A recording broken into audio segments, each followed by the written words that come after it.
Di video sebelumnya, kita menyusuri kisah terbentuknya ekosistem tanah.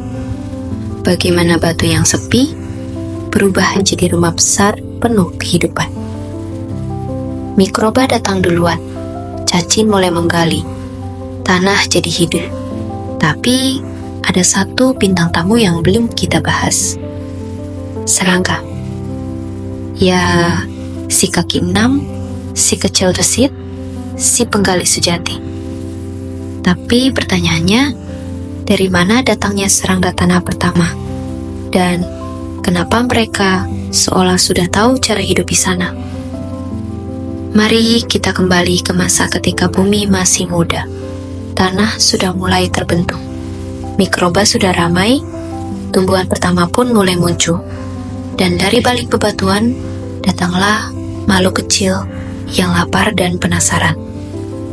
Mereka bukan serangga seperti yang kamu kenal sekarang.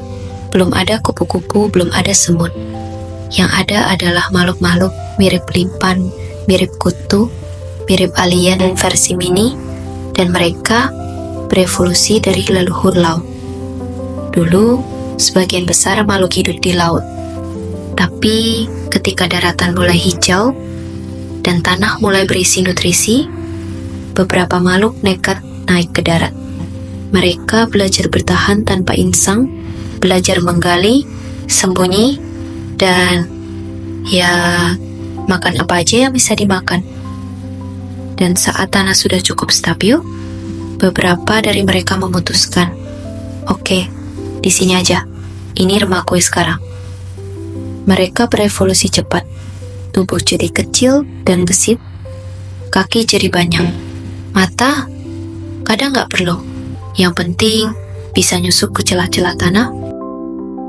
Isopoda, springtail, kumbang tanah, dan pasukan mikro lainnya. Mereka bukan cuma penggembira.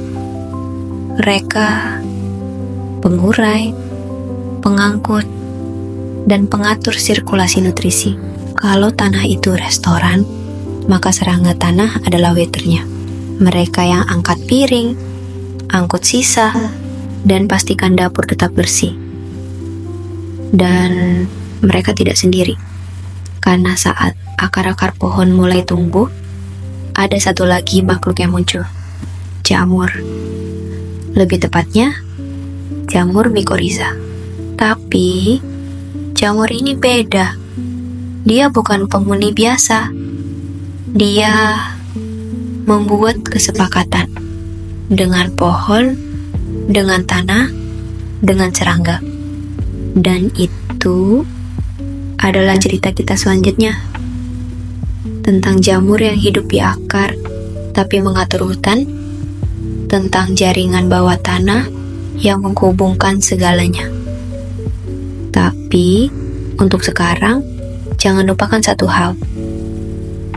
Tanah bukan hanya rumah bagi kehidupan, tapi juga saksi bisu dari pertarungan pertama antara serangga, akar, dan waktu.